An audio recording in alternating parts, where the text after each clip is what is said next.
조갑제 TV 시청자 여러분 안녕하십니까? 2025년 1월 13일 밤 9시 52분입니다. 윤석열 대통령에 대한 체포영장을 재발부받아서 집행 시기만 지금 점검하고 있는 고위공직자 범죄수사처는 오늘 내일 준비를 끝내고 15일 새벽에 체포영장을 집행하기 위해서 대규모 경찰력을 관저 안으로 투입할 가능성이 높아졌습니다. 그 준비를 위해서 경찰이 중심이 되어가지고 지금 국방부의 협조를 구하고 있습니다. 국방부 소속의 군인들이 지금 경호처를 도와서 관저를 지키고 있는데 영장 집행을 방해하지 말라는 취지입니다. 영장 집행을 만약 방해하면은 경호처든 군인이든 특수공무집행방해죄로 입건하고 체포하고 그렇게 되면은 유죄가 선고될 경우에 군인일 경우에 연금을 제대로 받지 못한다 하는 이런 경고를 발하고 있습니다. 경호처 지휘부도 상당히 흔들리고 있습니다.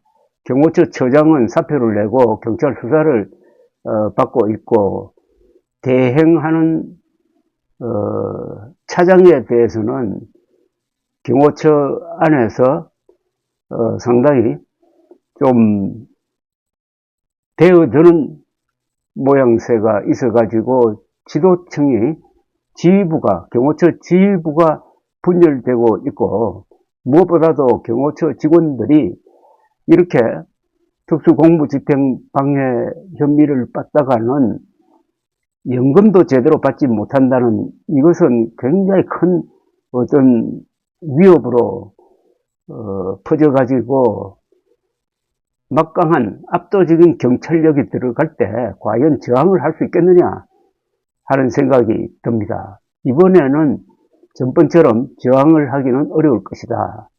그렇다면 윤석열 대통령이 연행되는 건데 연행되어서 공수처에 가서 48시간 집중 신문을 당할 텐데 이미 윤석열 대통령 측은 그런 신문에는 응하지 않겠다. 말하자면 묵비권을 행사하겠다. 이렇게 태도를 밝히고 있습니다. 그럼 48시간 조사를 해가지고 구속 영장 청구를 할 경우에는 영장 실질 심사를 받게 되는데 영장 실질 심사에는 나가겠다고 또 밝힌 바가 있습니다. 이렇게 해서 지금 상황이 상당히 급박하게 돌아가고 있습니다. 최상목 대통령 권한대행은 법집행 과정에서 충돌이 없어야 된다.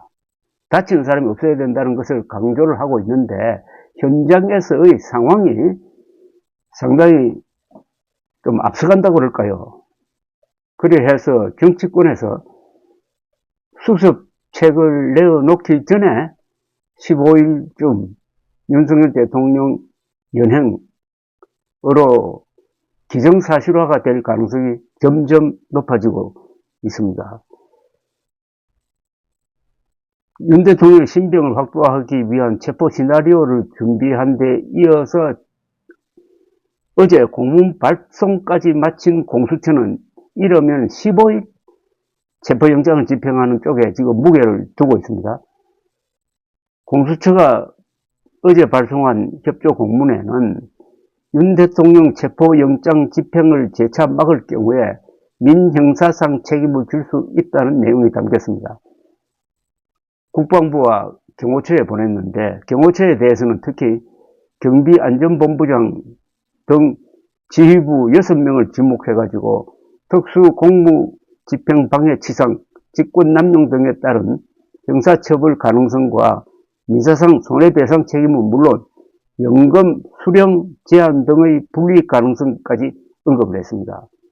영장 집행을 방해할 경우 국가공무원법과 공무원연금법에 따라 공무원 자격 상실 및 재임용 제한, 공무원 연금 수령 제한 등 불이익이 따를 수 있다고 했습니다. 국방부의 경우 제33 군사경찰대 55 경비단 등 대통령 경호처 파견 부대가 협조 대상으로 지목되었습니다. 이 부대에는 장교 부사관뿐 아니라 의무 복무 사병들도 있다고 합니다. 경찰 관계자는 지난 6일 브리핑에서 현장에서 영상 채정한 것을 토대로 사병들이 영장 집행 방해에 어느 정도 동원된 것으로 확인됐다고 말하기도 했습니다. 이에 따라 공수처는 공문을 통해 국방부는 국방부 소속 구성원들이 관여돼 불이익을 당하지 않도록 사전에 조치를 취해달라고 요청을 한 바가 있습니다.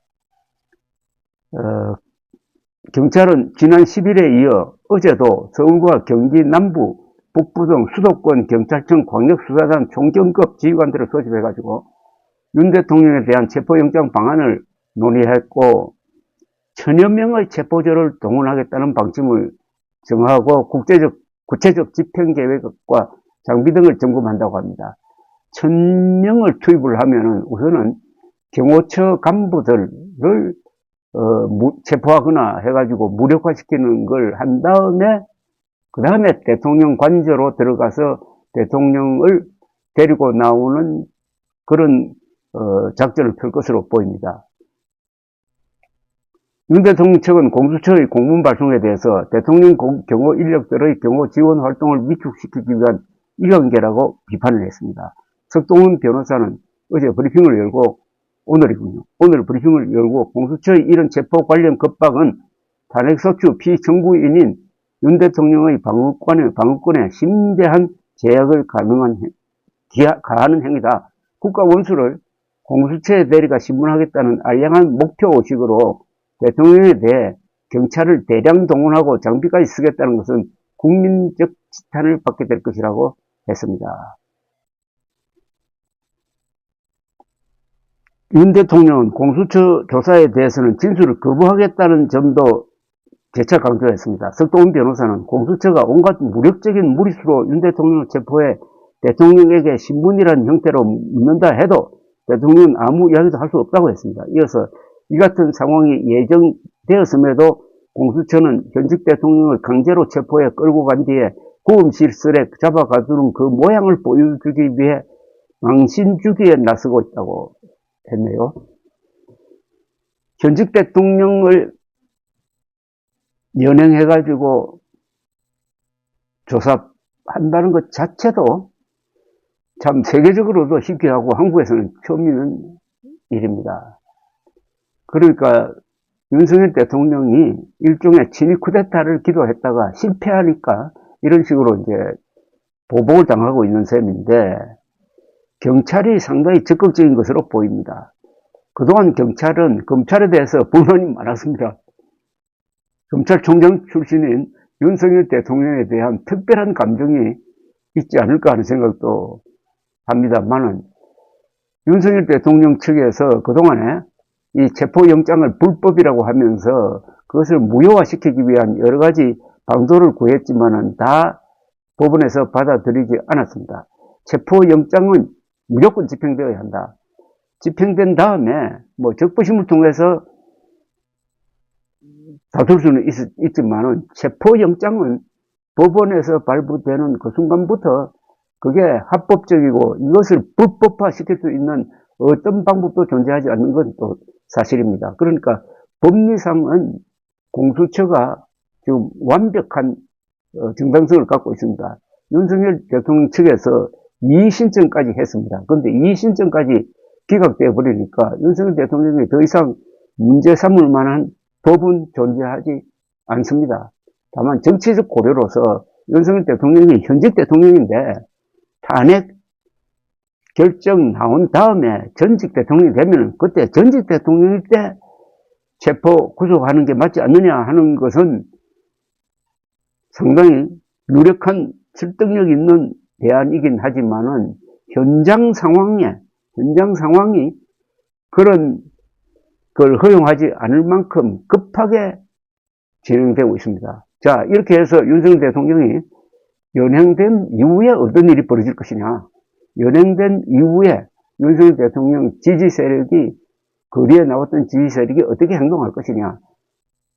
그리고 거기에 대한 반사작용으로 민주당 쪽이 또 어떻게 대응할 것이냐에 따라서 새로운 또 국면이 펼쳐질 수가 있고, 여론 전선에서는 윤석열 대통령이 체포 또는 구속되는 그 순간부터 이재명 당신은 뭐 잘한 게 뭐냐 하는 식으로 윤석열 대통령에게 들이댔던 그 잣대를 그 다음부터는 이재명 대표에게 들이대는 순간부터는 윤석열도 이재명도 같이 나가라 하는 여론이 강해질 수가 있고, 이게 조기 대선 국면에 또 연결되면은 앞으로 한 6개월 정도 잡아서 한국의 정치 상황은 상당히 유동적으로 변할 것이다. 이렇게 전망이 됩니다.